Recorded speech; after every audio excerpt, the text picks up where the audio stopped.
as promised, Scott Braddock on line one. Good morning, Scott.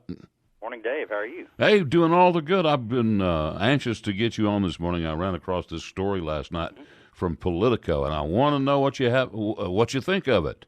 Here, what do we got? Staggeringly high Democratic turnout in the Texas suburbs last week has the party bullish about capturing a half dozen seats that slipped through its grasp in the 2018 midterms. Democratic primaries in 6 GOP-held districts saw roughly a 100% increase in voters compared to 2016, according to a Politico analysis of data turnout. The spike indicates that a lethal recipe might be brewing for Republicans in the run-up to November. There's been so much talk, Dave, about whether or not the Democratic Party can take the majority in the Texas House of Representatives. I think that remains the real prize in Texas for Democrats. I don't think we're in a year yet where Democrats are going to win a statewide race, although it's worth noting that when a railroad commissioner candidate who is an incumbent who was sitting on $2 million loses to somebody who I think spent no more than about $10,000, that might put Republicans vulnerable in a statewide seat. We'll keep an eye on that, okay? But in those Texas House seats, we did our own analysis at QuorumReport.com last week, and if you look at those, and we looked at more seats, and we looked at numbers from 2018 to 2020. Reason we did that is because if you look at the full turnout of Republicans and Democrats all across the state in that midterm election in 2018, it rivaled presidential years, right? There were 8.4 million people who voted in Texas in 2018. So I think it's okay in this instance to compare a presidential primary to a primary in a midterm, because even though it's not apples to apples, because of that weird one in 2018, it's almost like you have apples and grapes and bananas, and they're all different, right? So in those competitive seats, across Republican-held districts, what we found was 24% up in GOP voting, and Democratic voting was up about 112%. Wow. What I would say about it is, and it is kind of a wow, and those mainly, by the way, are concentrated in Dallas-Fort Worth. There's a couple of seats down in the Houston area as well that we were taking a look at. I do think there's at least 1 or 2 seats that are now held by freshman Democrats. They won those seats in 2018. At least 1 or 2 that Republicans could take back this year, just based on the numbers. Of course, we'll see what happens. But that gets you to around the dozen or so real battleground seats that Democrats need to be able to really make this a real game. I mean, before the primary voting, it was more of a stretch, I think, at least in my mind, to get to the number that Democrats would need to take the majority. I think if Republican consultants who work for these Republican members of the Texas House, if they're not looking at those numbers and taking them seriously, well, they're not doing a very good job. It doesn't mean that Democrats are going to win in those places, but, Dave, those are real races. Yeah. Well, the other thing you have to remember, though, and this is that Donald Trump was not necessarily on the ballot. He already has the primary, but you did have a contentious. Well, I understand he's on the ballot, but I just mean he's really on the ballot. I mean, the president is probably. I'm going to push back on that for just a second.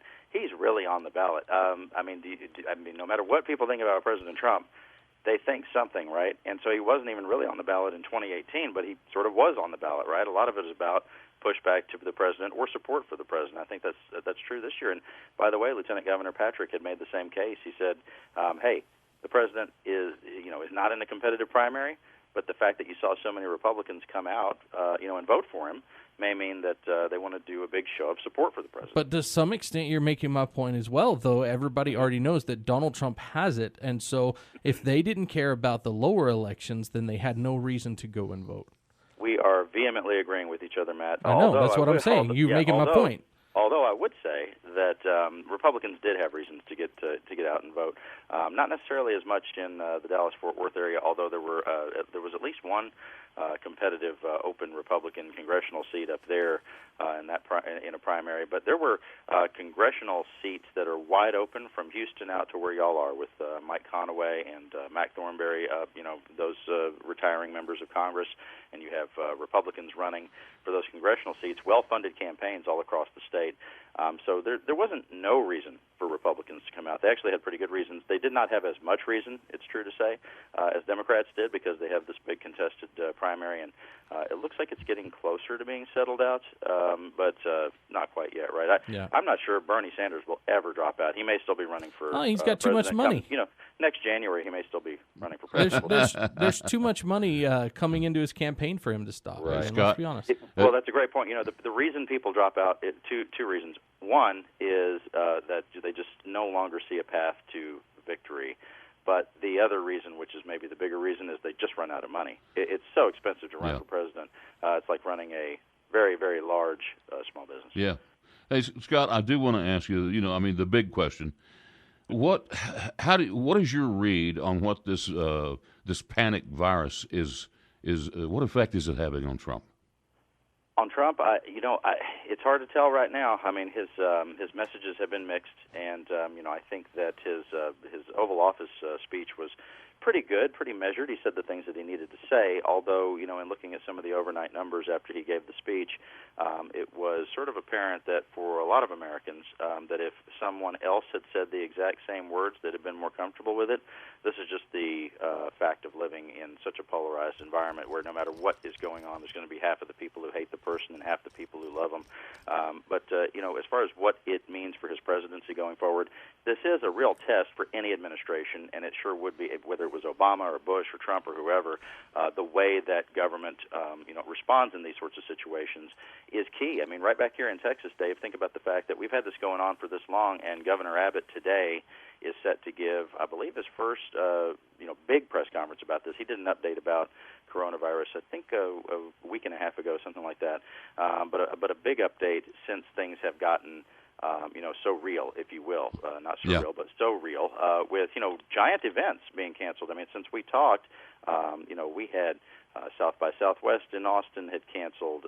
We had the rodeo in Houston canceled. Some of the biggest events. Yeah, the stock show is a huge thing. The stock show was canceled. The stock show is a giant event, and so yes, so they're not canceling those things, willy-nilly. And for local officials, for state officials, for the federal government as well, the way they respond to this is whether it's fair or not. It's the kind of thing that voters will judge their performance on. So something that, to me, I think long-term has probably have a bigger effect on the state of Texas is the oil prices going down. And they've been laying off a lot of people in Texas, but more than that, this, at least for now, doesn't seem to look like it might have an end. We are now, I was looking at the crude oil prices, we were around $30 a barrel at last check. And that's down, Saturday, Sunday, when the Saudis opened up the price war with Russia. You had crude oil dropping like a rock, right? It went down about 25%. We had already seen, thousands of layoffs in Texas, particularly, across the state in the oil and gas industry already this, in the first quarter. But there were, particularly a lot of layoffs in the Houston area, where a lot of the oil field services companies are, of course, based. Not good for the Texas economy. It is still the case that the number one single best indicator of the Texas economy's health is the price per barrel of oil, and that's even though we are much more diversified than we were in the boom and bust days of the late 80s and early 90s. But this may once again spark the discussion about, how reliant we are, when it comes to oil and gas severance taxes for the way we fund government and all of that. I don't know that state leadership has yet articulated a way to pay for what they did on public education in the last legislative session, if oil is at $20 or $25 or even $30 a barrel. You also have the transportation needs all across the state, which are also funded largely out of oil and gas severance taxes that can come out of the what they call the rainy day fund, which you know all about. Yeah, and honestly, if they took it out of the rainy day fund, then if this continued, then there would be no way to do it. I mean, and I don't even think the rainy day fund would have enough. If oil stays where it's at, I'm not sure the rainy day fund would have enough to cover 2 years.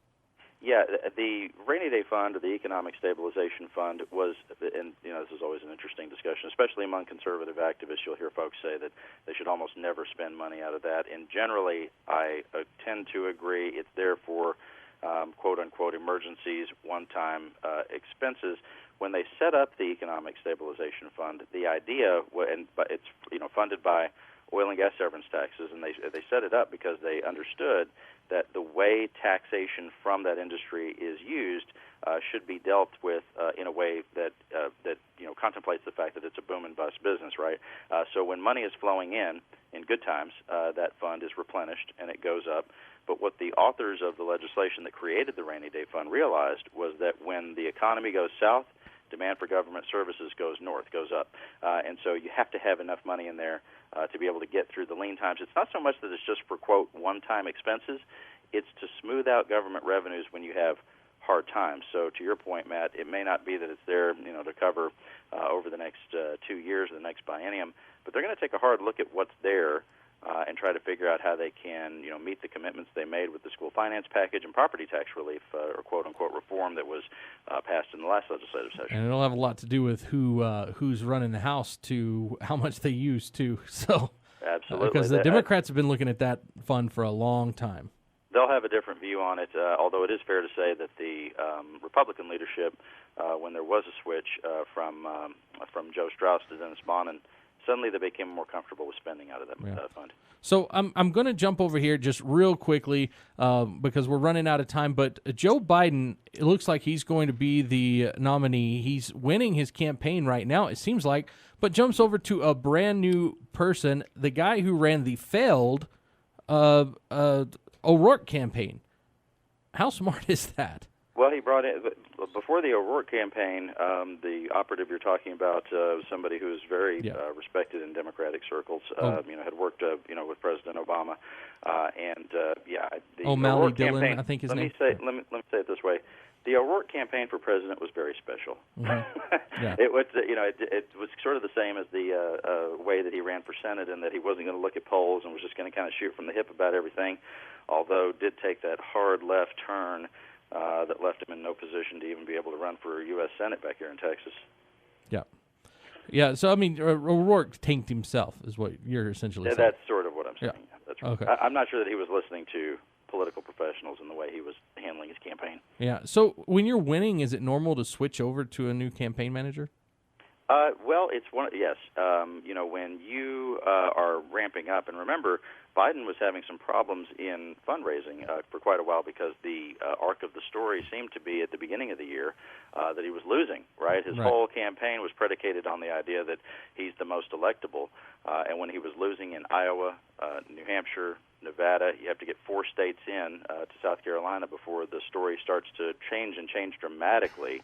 That Biden was really, seen as really being in contention. But it had been his argument from the get-go that you'd have to take those first 4 states, almost take them as one state, because they are, number one, they're so small, and number 2, the first 2 states just lack diversity in a way that's kind of jaw-dropping. When you get to Iowa and New Hampshire, gentlemen, it's all white people. Hey, there are no people of color whatsoever. Hey, Bud, we're up against the clock. Always good talking to you.